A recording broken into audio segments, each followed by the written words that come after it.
Hello बच्चे लोग, अभी कुछ देर पहले हम लोगों ने बात किया था एस्ट्रीफिकेशन का। और अब एस्ट्रीफिकेशन के बाद में केवल बोर्ड के लेवल के हिसाब से, क्योंकि कंपटीशन में इसमें से नहीं पूछा जाता, तो जो टॉपिक मैं लेके आया हूँ एक बढ़िया सा topic, HCOOH, what, formic acid.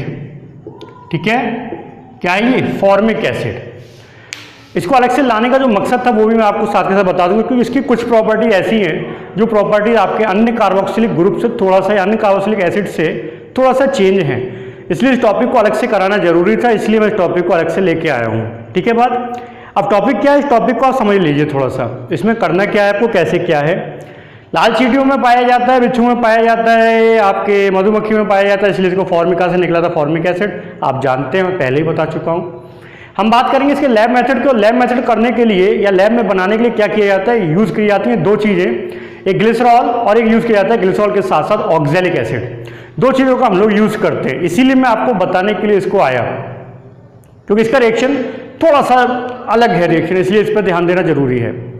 क्या चाहिए हमको, ऑक्सैलिक एसिड चाहिए, और ऑक्सैलिक एसिड के साथ चाहिए हमको ग्लिसरॉल। 110 डिग्री सेल्सियस का टेम्परेचर, 110 डिग्री सेल्सियस टेम्परेचर पर जब इन दोनों को एक साथ गर्म किया जाता है तो फॉर्मिक एसिड का निर्माण होता है। कैसे, मैं रिएक्शन बता रहा हूँ, थोड़ा सा आप ध्यान दीजिए, समझने का कोशिश कीजिए। देखिए मेरे पास में है, सबसे पहले क्या मेरे पास में है, इसे आप जानते होंगे, ये मैंने लिख रखा है इस समय ग्लिसरॉल। ठीक है, ग्लिसरॉल ले लिया, और ग्लिसरॉल के साथ साथ मैंने लिया हुआ है ऑक्सैलिक एसिड। पलट के लिखा है, पलट के लिखने का जब मतलब ही समझ में आ जाता है, किसी कंपाउंड को पलट के लिखा जाए तो उस पलट के लिखने का जो मतलब होता है वो एक सिंपल सा होता है। क्या मतलब है कि मैं कुछ यहाँ पे गड़बड़ करने वाला हूँ, और वो गड़बड़ क्या करने वाला हूँ, ध्यान दीजिए। वो गड़बड़ है ये, क्या करा मैंने, एक H2O यहाँ से बाहर कर दिया। जब मैं एक H2O यहाँ से बाहर कर दूंगा तो ये क्या बन जाएगा, टेम्परेचर वही चल रहा है आपका 1110 CH2, ध्यान दीजिए, ओ वैसा का वैसे ही लिखा हुआ है, मैंने कुछ नहीं किया। सॉरी, एक ओ है आपका, ओ के बाद में कौन आ गया, C, और C पे लगा हुआ है OOH। बाकी सब वैसा का वैसा ही रहेगा, मैंने इसमें कुछ नहीं किया। देखिए जिस प्रकार एसिटिक अम्ल से एसीटेट बनता है, फॉर्मिक अम्ल से फॉर्मेट बनता है, उसी प्रकार ऑक्सैलिक अम्ल से क्या बनता है, ऑक्सलेट बनता है, लेकिन तब जब दोनों H निकल जाते हैं। अभी एक H निकला है, इसलिए इसका नाम रख दिया हम लोगों ने ग्लिसरॉल मोनो ऑक्सलेट। क्या नाम है इसका, ग्लिसरॉल मोनो ऑक्सलेट कहते हैं इसको, याद रखना, ग्लिसरॉल मोनो ऑक्सलेट कहा जाता है इसको। ठीक है बात। तो ग्लिसरॉल मोनो ऑक्सलेट बनके तैयार हुआ। अब मैंने क्या करना है, इसको मैंने क्या हुआ, गर्म तो चल ही रहा था, तो जब इसको गर्म कर रहे होते हैं, ध्यान दीजिए क्या होने वाला है, इसके गर्म करने पर यहां से हमने क्या करा, एक CO2 निकाल दिया। जब आप यहां से CO2 निकालोगे, H ऊपर पहुंच जाएगा, और ऊपर H के पहुंचने पर ये क्या बन जाएगा, CH2OOCH, H वहां पहुंच गया, CHOH, और क्या बन गया, CH2OH बन के तैयार हो गया। इसको नाम दिया गया ग्लिसरॉल फॉर्मेट। ये फॉर्मेट कैसे हो गया, देखिए HCOO, इसको फॉर्मेट कहा जाता है, और पप्पा का नाम ग्लिसरॉल है, इसलिए पूरा नाम क्या होगा, ग्लिसरॉल फॉर्मेट कहा जाएगा इसको। ओके, क्या कहते हैं इसको हम लोग, ग्लिसरॉल फॉर्मेट कहते हैं इसको। ठीक है, याद रखना है इसको। फिर आप क्या करिए, इस ग्लिसरॉल फॉर्मेट जो बनके तैयार हुआ है, इसका आप हाइड्रोलिसिस करा दीजिए। देखिए HCOOH क्या बन गया, HCOOH, फॉर्मिक एसिड बन गया, और क्या बन के तैयार होगा, H2O का OH इधर दे दिया, तो ये क्या बन गया, CH2OH, CHOH। अच्छा, ये कह सकते हो आप, इस अभिक्रिया में ग्लिसरॉल काम कर रहा है लाइक एज ए कैटालिस्ट। ये कैटालिस्ट के रूप में कार्य कर रहा है, क्योंकि कन्वर्ट कौन हुआ है, ऑक्सैलिक एसिड कन्वर्ट हुआ है फॉर्मिक एसिड में। बेटा याद रखना, ये बहुत इंपॉर्टेंट रिएक्शन है, पेपर में कई बार पूछा गया है, कैसे प्राप्त करोगे ऑक्सैलिक एसिड से फॉर्मिक एसिड, बहुत इंपॉर्टेंट है। दोनों रिएक्शन बहुत इंपॉर्टेंट है, ऑक्सैलिक एसिड से फॉर्मिक एसिड और फॉर्मिक एसिड से ऑक्सैलिक एसिड, दोनों ही पेपर में बहुत पूछी जाती है, बहुत धांसू तरीके से पूछी जाती हैं। तो क्या मैं इतनी रिएक्शन बताने के लिए आया हूं, नहीं, मैं इसके अलावा भी कुछ बताने के लिए आया हूं, थोड़ा सा ध्यान दीजिए आप। देखिए ये तो था सिद्धांत, लैब मेथड का सिद्धांत है। फॉर्मिक एसिड बनाने की और विधियां आप पढ़ चुके हो, आपको शायद याद हो, आपने क्लोरोफॉर्म का क्षारीय बटन कराया था, उससे भी बना सकते हो। वो सब बातें नहीं कर रहा हूं मैं यहाँ पे, ये एक अलग से विधि आई थी इसलिए बताया। ग्लिसरॉल का क्रिया कराएंगे ऑक्सैलिक, इसका आप नोट कर लेना, ग्लिसरॉल की ऑक्जेलिक अम्ल के साथ क्रिया कराएंगे तो फॉर्मिक एसिड बनके तैयार होगा। ठीक है, इंपॉर्टेंट बात पे ध्यान दीजिए थोड़ा सा। जब आप इसको लैब में बनाने जाते हैं तो लैब में बहुत आसान तरीका लैब में बनाने का, जैसे आप बनाते हैं क्या करना हम लोगों को, एक आसवन फ्लास्क लिया, आसवन फ्लास्क का संबंध संघनित्र से, संघनित्र द्वारा ग्राही पात्र, 3 चीजें हम लोग यूज करते हैं, distillation flask, condenser and receiver. Distillation flask है, इसमें गर्म किया, गर्म करने किसको गर्म किया, ग्लिसरॉल और ग्लिसरॉल के साथ साथ ऑक्जेलिक एसिड, दोनों के मिक्सचर को गर्म किया, फॉर्मिक एसिड का वेपर बनेगा। फॉर्मिक एसिड का वेपर जब कंडेंसर में पहुंचेगा तो वहां पे कंडेंस हो जाएगा और कंडेंस होकर रिसीवर में जाके एकत्रित हो जाएगा। इतना सा विधि है, विधि में कोई दिक्कत नहीं। तो दिक्कत क्या है?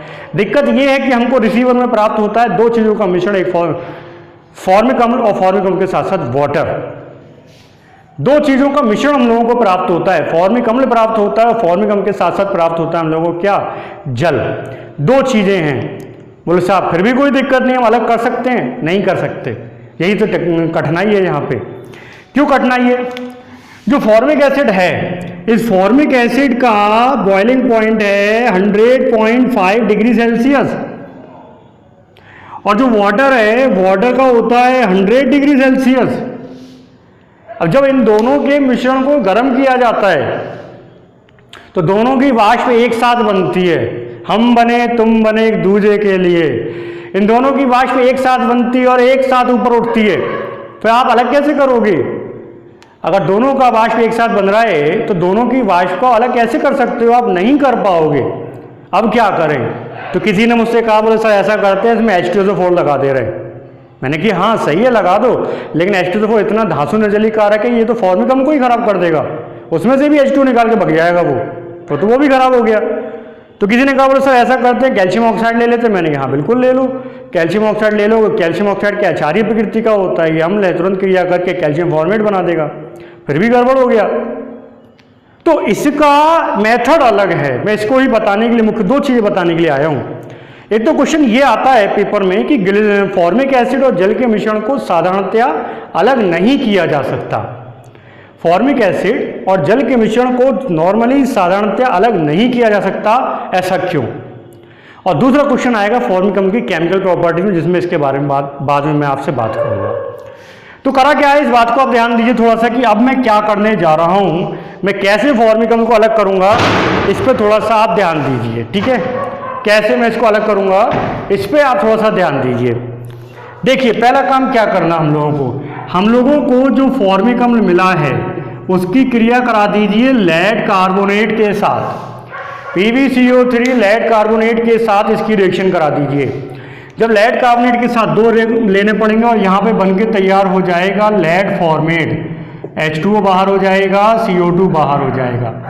लेड फॉर्मेट जो है एक सॉलिड है, सॉलिड के रूप में क्या होगा, वो नीचे बैठ जाएगा। लेड फॉर्मेट एक सॉलिड है, सॉलिड के रूप में क्या होगा, वो नीचे बैठ जाएगा। ठीक है बात। फिर हम लोग क्या करें, उसको छान के अलग किया और जो लेड फॉर्मेट आपको प्राप्त हुआ है इसमें हम लोगों ने H2S गैस को पास करा दिया। जैसे ही आप इसमें H2S गैस पास कराएंगे तो क्या प्राप्त हो जाएगा, आपको 2 मॉलिक्यूल फॉर्मिक एसिड प्राप्त हो जाएंगे और क्या अलग हो जाएगा, आपका PbS अलग हो जाएगा। ऐसे प्राप्त करोगे आप फॉर्मिक एसिड को, यानी वाटर को अलग करने का यहाँ पे विशेष तरीका है। याद रखना, फॉर्मिक अम्ल से वाटर को नॉर्मली अलग नहीं किया जा सकता, इसीलिए इसको लाना जरूरी था। फॉर्मिक एसिड को हम लोग नॉर्मली अलग नहीं कर पाते, इसलिए इसको लाना जरूरी था। तो ये ध्यान रखेंगे हम लोग। और अलग क्यों नहीं कर पा रहे, क्योंकि दोनों का क्वथनांक लगभग समान है, मात्र 0.5 डिग्री का अंतर होता है। गर्म करना शुरू करो, दोनों एक साथ गर्म हो जाएंगे, सब गड़बड़ हो जाएगा। फिर आते हैं इसका फिजिकल प्रॉपर्टी के बारे में बात करूंगा नहीं आपसे, मैं सीधी बात करता हूँ इसका केमिकल प्रॉपर्टी। और केमिकल प्रॉपर्टीज में भी जो मैं बताने के लिए मुख्य रूप से आया हूँ, मैं केवल उसी के बारे में बात कर। देखिए कार्बोक्सिलिक ग्रुप के जितने भी केमिकल प्रॉपर्टी है सारी फॉर्मिक एसिड देता है, कोई दिक्कत नहीं। आपने अम्लीय हाइड्रोजन वाली कराई, OH वाली कराई, कार्बोनिल ग्रुप वाली कराई, ये सब रिएक्शन देगा। लेकिन कुछ दिक्कत है, मैं उस दिक्कत के बारे में बात करता हूँ, ध्यान देना। फॉर्मिक एसिड अकेला एक ऐसा कार्बोक्सिलिक एसिड है जो अन्य कार्बोक्सिलिक एसिड से गुणों में थोड़ा सा भिन्न हो जाता है। फॉर्मिक एसिड एक ऐसा कार्बोक्सिलिक एसिड है जो अपचायक गुण दिखाता है, जबकि अन्य कार्बोक्सिलिक एसिड नहीं दिखाते, अर्थात ये डिफरेंस भी है। फॉर्मिक एसिड एक अकेला ऐसा कार्बोक्सिलिक अम्ल है जो एल्डिहाइड से समानता दिखाता है। कभी कभी पेपर में आता भी है कि साहब फॉर्मिक अम्ल का कोई ऐसा प्रॉपर्टी बताइए जो एल्डिहाइड से समानता दिखाता हो, ठीक है ना। तो मैं उसी के बारे में बात कर रहा हूँ। फॉर्मिक एसिड का ऐसा प्रॉपर्टी जो एल्डिहाइड के समान है, फॉर्मिक अम्ल का ऐसा प्रॉपर्टी जो अन्य कार्बोक्सिलिक अम्ल नहीं देते हैं। ऐसी कौन सी प्रॉपर्टी है जो फॉर्मिक अम्ल और अन्य एल्डिहाइड में एक जैसा हो जाता है, उसके बारे में थोड़ा सा बात करना है, समझने की थोड़ी सी आप कोशिश कीजिए।